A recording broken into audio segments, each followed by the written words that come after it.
The dispersant has been used around the world at oil spills, and studies have actually shown that the toxicity levels in ice cream, shampoo, and even a chocolate candy bar are higher. So I got a very fiery sore throat after being in the water. I had covered myself, all my skin, so it wasn't skin contact, but the fumes. But I talked to shrimpers today who were throwing their nets into the water. It's about a month ago, when they were using the more toxic Corex, the 9527, the water from the net splashed on his skin, and he got a headache that lasted for 3 weeks. He had heart palpitations, he had muscle spasms, and bleeding from the rectum. And that's what that Corexit does. It ruptures red blood cells, causes internal bleeding and liver and kidney damage. So this stuff is so toxic combined. It's not the oil alone, the dispersant alone. It's the dispersed oil that still contains this stuff. It's very, very toxic. There are questions, however, about the toxicity of this chemical. Is it dangerous to sea life and humans? The company insists it's safe. The toxicity of this particular product is at least 25 times less toxic than common dishwashing soap that everybody uses in their house on a day-to-day basis. What you haven't necessarily heard about is the public health concerns that are starting to surface, especially with the people who live and work along the coast. For example, a man like Eric here, who I believe is installing a satellite, is that correct? That's correct. Okay, now you said something very interesting, that when you first started working around here, you started getting sick. Can you tell us about that a little bit more? I'm originally out of Baton Rouge, so when I'd come down here, it's my first time down here, I'd heard about the smell. When I got down here, I didn't notice the smell too bad, but I just started getting this headache. And I was talking to one of the EPA guys, and he said that a lot of people down here are getting it. He said he's had a headache for 2 weeks since he's been down here. Now, that's the reason why a mask like this might be a good idea for the people who live and work in this area, the Gulf area, people like Eric we just spoke with. The surprise for me was when we actually got calls from New Orleans and then from Hammond, which is the North Shore. I personally was very surprised to have air quality calls come all the way up, to New Orleans. Spray on. Spray on. Remember this figure, 75%. That's the amount of dispersant the Environmental Protection Agency told BP they had to cut back in using, 75%. That was about a month ago, and the EPA made it known they were taking a hard line, really being tough. Made it clear to BP last night that we expect nothing less. We expect to see a substantial reduction in the overall amount of dispersant used. The EPA and Coast Guard say BP mostly complied, reducing its dispersant usage by 68%. But did they really? Turns out, not really. We crunched the numbers. According to dispersant data released daily, between April 30th and May 26th, an average of more than 25,000 gallons of dispersant were used each day. Since May 26th, the day EPA directed BP to cut back, the daily average use has only dropped to a little more than 23,000 gallons a day. That's only a 9% drop. Gulf Coast environmentalists say federal agencies like the EPA and the Coast Guard haven't been tough enough on getting BP to scale back dispersant use. This has never been done.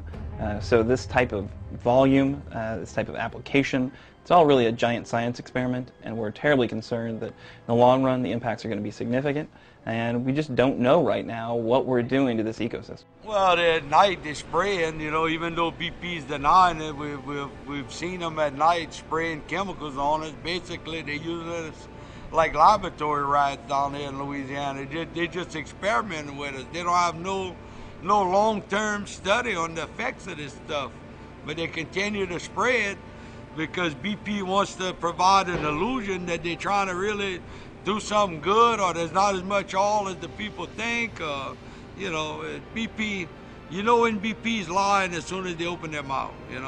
I'm in constant contact with the shrimp boats out there because that's my business, and they're telling me that on certain days they'll make them all go tie in a certain spot, and it's full of oil when they leave, and then they hear the planes and the helicopters, and then when they go back the next morning, all the oil's gone. What happens is when the tide switches, the oil comes in. And then you see a lot of people having respiratory problems, crying eyes. I had a little trouble with my eyes, headaches, you know, stuff like that. But take a look at this. This is a puddle in my backyard. This is probably the deepest area in my backyard right along here, and water always collects here, and it's always the last to go down. But I just noticed this today. There's this new metallic substance that's like a blanket over the water, and I guess it's mixed with the mud or something like that, but I'm next to it and I can actually even smell it. It smells like soot and kerosene. Well, responsibilities here are to manage the overall dispersant operation, which includes gaining the approvals, managing the aircraft, deciding on flight schedules, identifying the oil slicks, all the other things that go into making a successful and safe dispersant operation. Early on, we identified a group of science people. We brought them in to work directly with us. Dispersants has its place because we can treat huge slicks. Slicks the size of 3 or 4 miles wide by 5 or 8 or 10 miles long. We are trying to disperse the oil so it does not damage wildlife on the surface and get on the beach and damage the beach environment. So every day we go out in the morning, we send our aircraft up to do reconnaissance. We locate the slicks, we identify locations, sizes, and then we determine what amount of dispersant is needed to disperse that slick. Oil has to be at a certain state to be able to be affected by the dispersant. We have to have wind below a certain parameter for the safety of the aircraft and for the ability for the spray to accurately hit the target. We need to have a certain sea state to get agitation on the surface so that the dispersant will have effectiveness on that oil. We always send out 2 planes. There's a spotter plane, which also does observing and recon, and that plane then will meet up with a spray plane. So the spotter goes out first, finds the oil slick, maps it, identifies it, takes photographs of it, and the other important mission of that spotter plane is that it will do a safety survey of the area before we apply.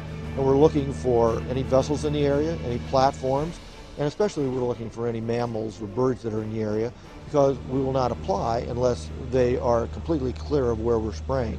I was shocked. Yeah. Mestis says the records reveal of 11,000 cleanup workers, 6,722 had gotten sick. It was explained away as a simple virus, the so-called Exxon crud, a flu or cold that Exxon was not required to report to federal health officials.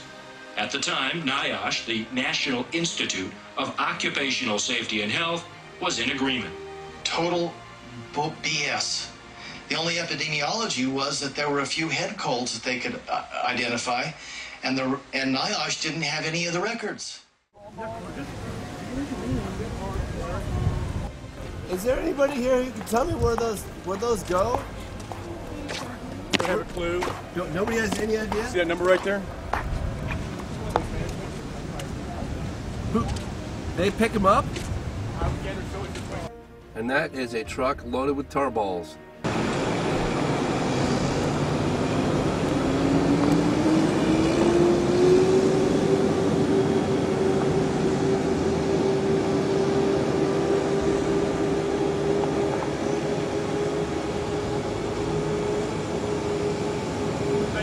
Hey, how's it going? Pretty good. Can I help you?